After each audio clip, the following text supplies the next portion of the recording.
The letter said the land was hers. What it didn't say was that someone was already living on it. Iris Callahan found out the hard way, the way she found out most things, standing in the cold with her 2 suitcases and nowhere else to go.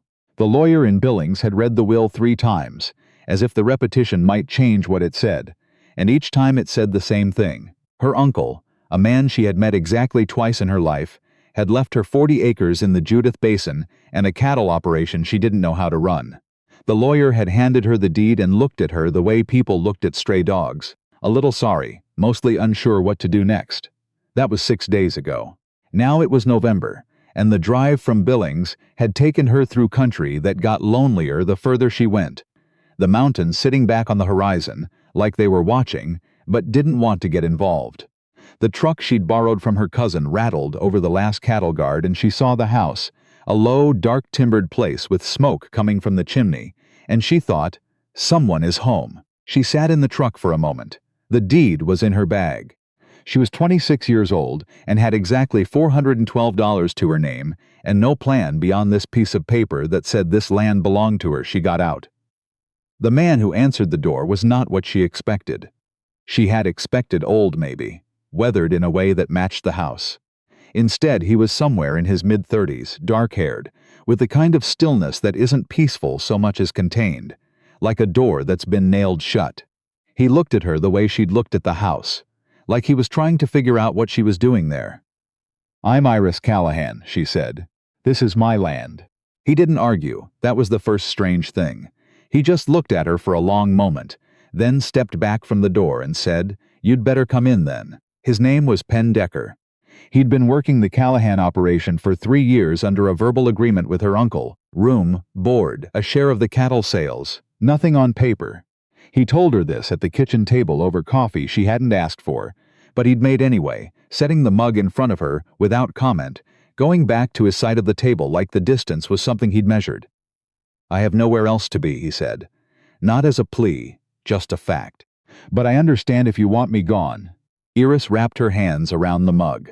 Outside the window the sky was getting darker, and the temperature was dropping in that serious Montana way, not a chill but a statement. "I don't know how to run a cattle operation," she said.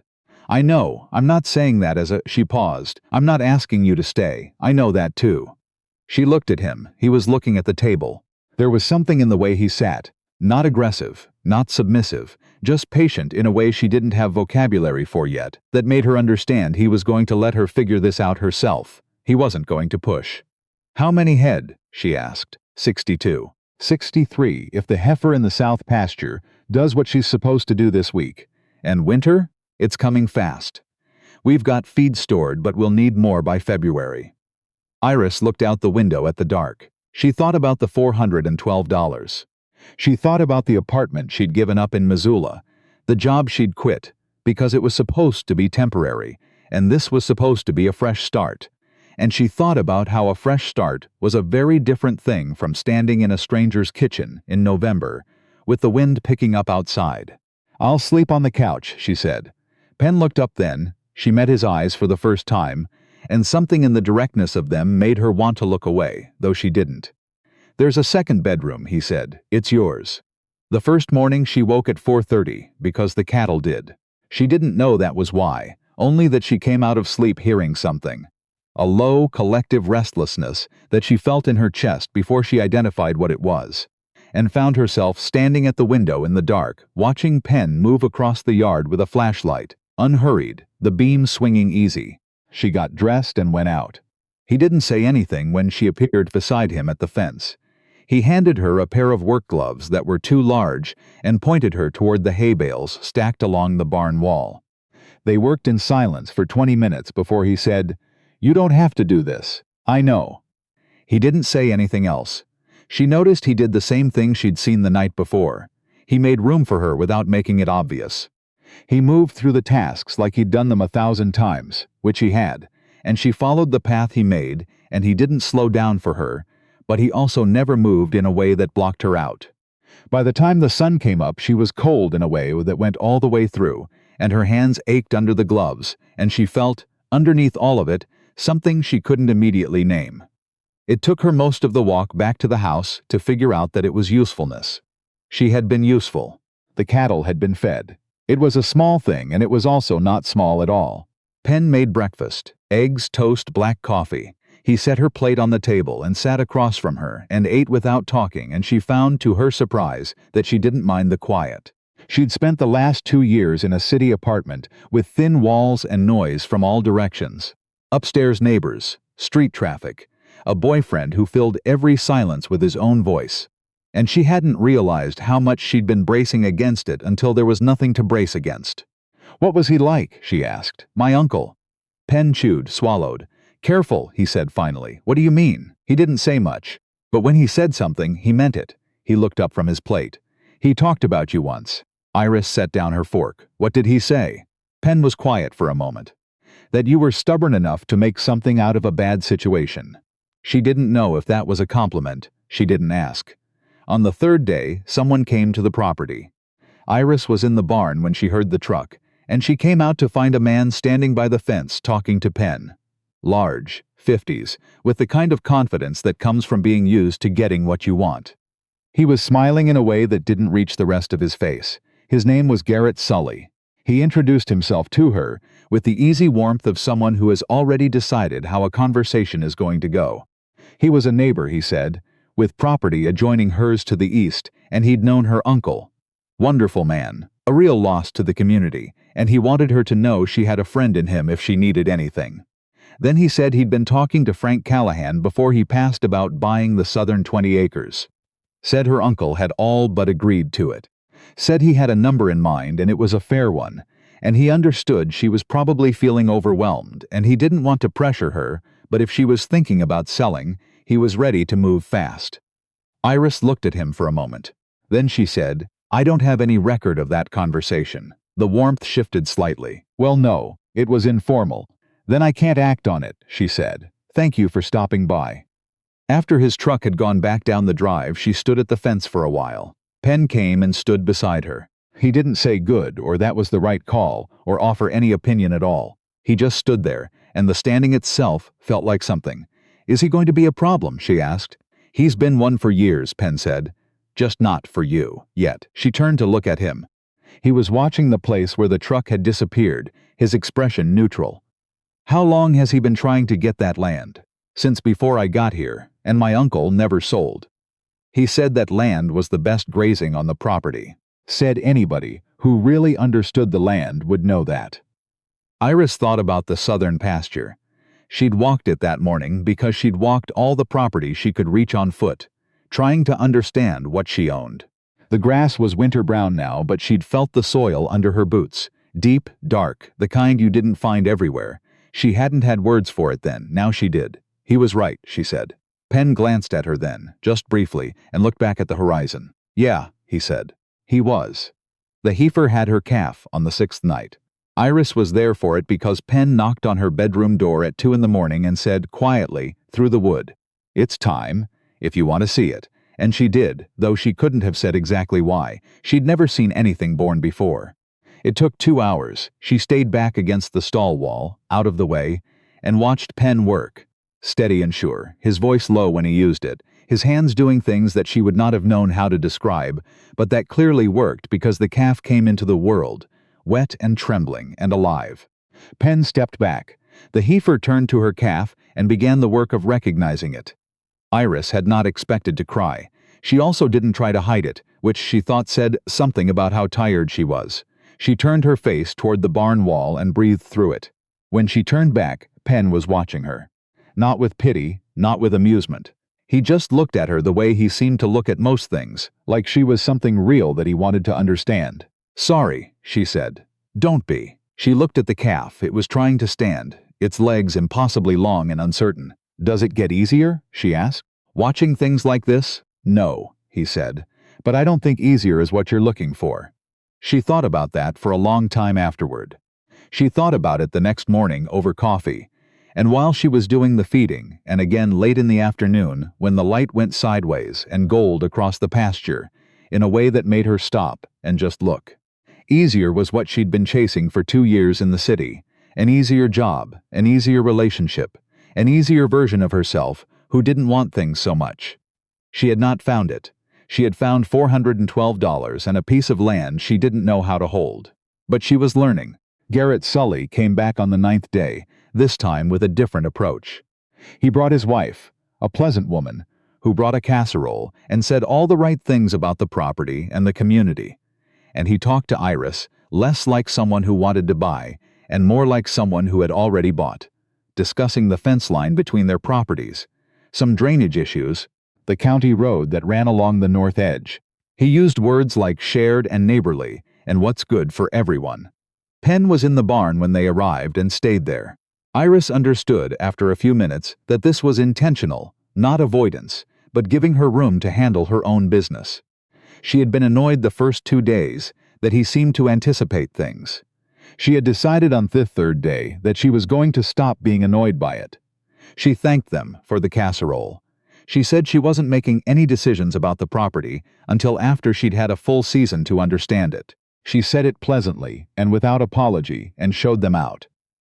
That night, Penn put the casserole in the oven and they ate it at the kitchen table, and she told him what had been said, and he listened without interrupting, which was something she had started to catalog. All the things Penn Decker did not do. He did not interrupt. He did not offer opinions before they were asked.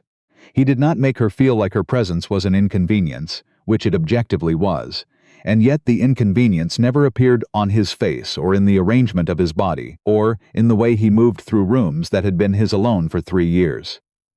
"Why are you still here?" she asked. She meant it genuinely, not as an accusation. "You could have left the first day, found another operation." He was quiet for a moment. "Your uncle gave me a place when I needed one," he said. "Didn't ask questions I couldn't answer. I owed him something. He's gone. I know." He looked at his plate. Seemed like the thing he'd want was for someone to stick around and make sure you didn't fall off a horse in the first week. Iris laughed. She hadn't expected to, and it came out real and surprised, and she saw something shift in Penn's face. So quick she almost missed it, like a door opening and then deciding not to. "Do I seem like the type who falls off horses?" she asked. "You seem like the type who gets back up," he said. Still possible to fall. The first snow came on the 11th night. She watched it from the window before going to bed. Slow, serious flakes, not the tentative kind, and in the morning the world was white in every direction, and the mountains had disappeared, and she felt, for the first time, the specific weight of Montana winter. This was not something you waited out from inside an apartment. This was something you worked through, or you didn't make it. Penn was already in the yard when she came out. They moved through the morning, feeding in the silence they'd built together, which was different from emptiness. It had texture now, the way a path gets texture when people use it enough. She knew where to be and he knew where to be, and they didn't collide. At noon, Garrett Sully called. He had a lawyer, he said.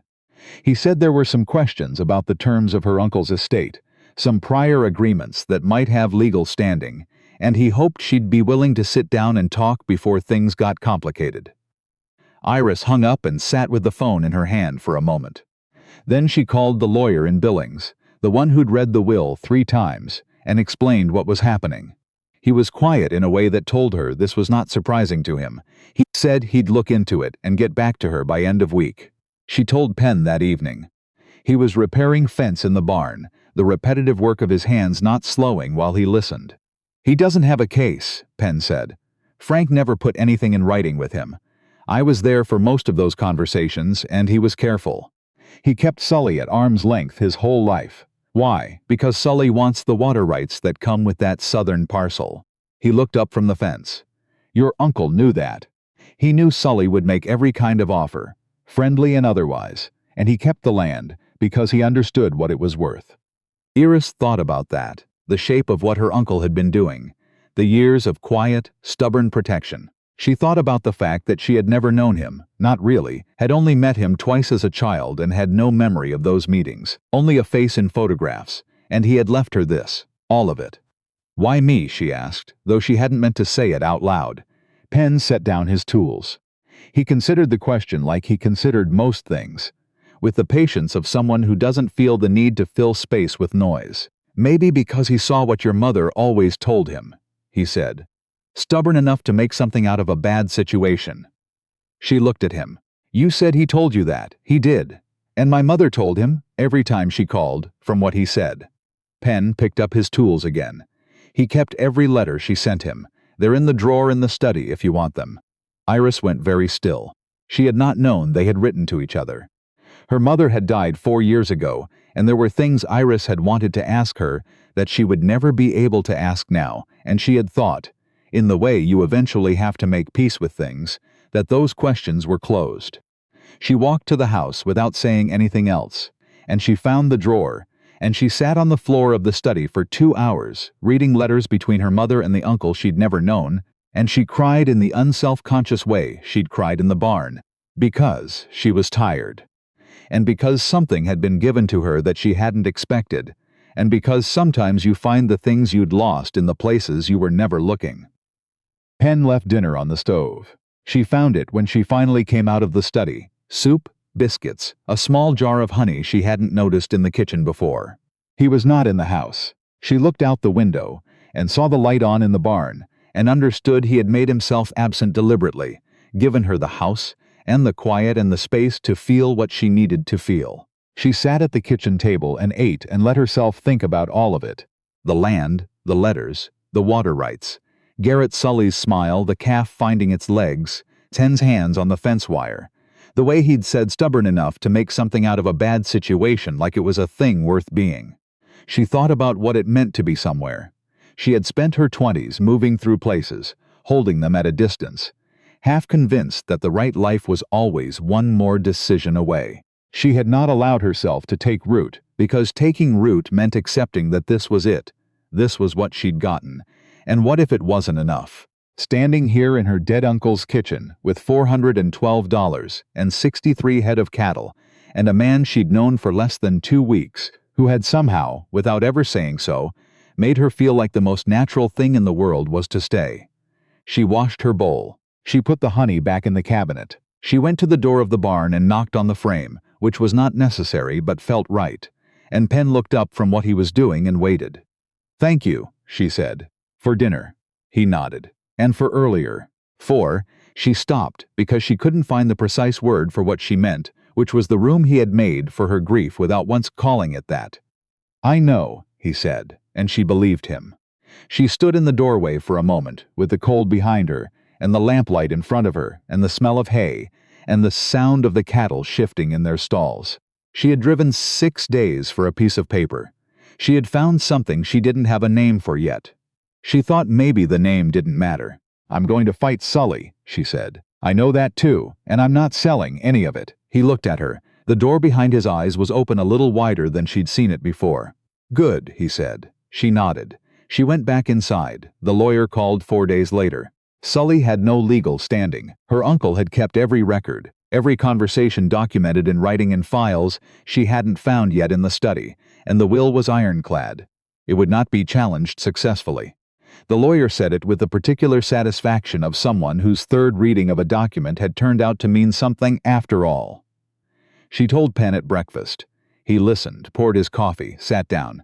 "What do you want to do with the operation?" he asked. "Long term." It was the first time he'd asked her something like that. Future tense, you're in the subject, and she understood it was a real question, not a small one. What she did with this land was going to determine what happened to him too, whether or not he'd said so. "Build it," she said. "Start with what Frank had and build it." She looked at her coffee. "I'd need someone who knows what they're doing." Penn was quiet for a moment. "I'm not asking you to stay out of obligation," she said carefully. "I'm asking because I think we work well, and because I trust you, which is," she paused. "That's not a small thing for me." He looked at her then, and this time he didn't look away. "I know it isn't," he said. "So." He turned his mug in his hands, a small rotation, thinking. "My father had a place," he said. "Lost it when I was 17. I've been working other people's land ever since." He looked up. "I know what it costs to lose it. I know what it's worth to hold on to it." He set down the mug. "I'll stay." She nodded. She looked out the window at the snow-covered pasture, at the mountains that had come back out of the clouds, at the line of fence that ran to the property line, and the property beyond it that she was going to keep. "There's something I want to show you," she said. She got up, went to the study, came back with one of the letters. Not the ones from her mother, but one in her uncle's handwriting, addressed to no one, which she thought might have been something he'd written for himself. She set it on the table in front of Penn and watched him read it. It was short. It said, "The ones worth keeping are the ones who show up and don't explain themselves. You'll know them by what they do when no one's asking them to do it." Penn read it twice. He set it down and looked at the table. Iris picked it up and folded it and put it back in her pocket. "I've been trying to figure out," she said, "what my uncle was." "What did you decide?" "A man who paid attention." She looked at Penn. "I think I understand him better than I expected to." Penn didn't say anything. But the door that had been nailed shut since the first night she'd stood on this land, she could feel it shifting now. Not open, not yet, but different. Like the latch was loose. Like someone had left it unlocked on purpose and was waiting to see if anyone would try the handle. She thought she would. Not today. But eventually. And she thought he knew that. Outside the window, the cattle moved slow and dark against the snow. The mountains were clear. The sky was the hard, clean blue that only comes in Montana in winter, the kind that looks like something you could fall into if you weren't careful. Iris thought she might not try to be careful. She thought that might be exactly the point. She poured herself more coffee. Penn reached for his mug at the same moment, and their hands didn't touch, but they came close. Closer than they had in the 2.5 weeks she'd been here, which was still not very close, but was closer than nothing. "Tomorrow," she said, "I want to walk the south pasture again. It'll be cold, I know." He almost smiled. She saw the shape of it, at the corner of his mouth, restrained, like everything about him, but there, real. 6:30, he said. "I'll be ready." She believed it when she said it. That was new. That was something Frank Callahan had known about her, long before she'd known it about herself. And she was beginning to think he'd understood, when he'd written her name into that will, that sometimes you give a person not what they need right now, but what they're going to grow into. Sometimes the inheritance is the land. Sometimes it's the becoming. She was still becoming. But for the first time in years, she knew where she was doing it.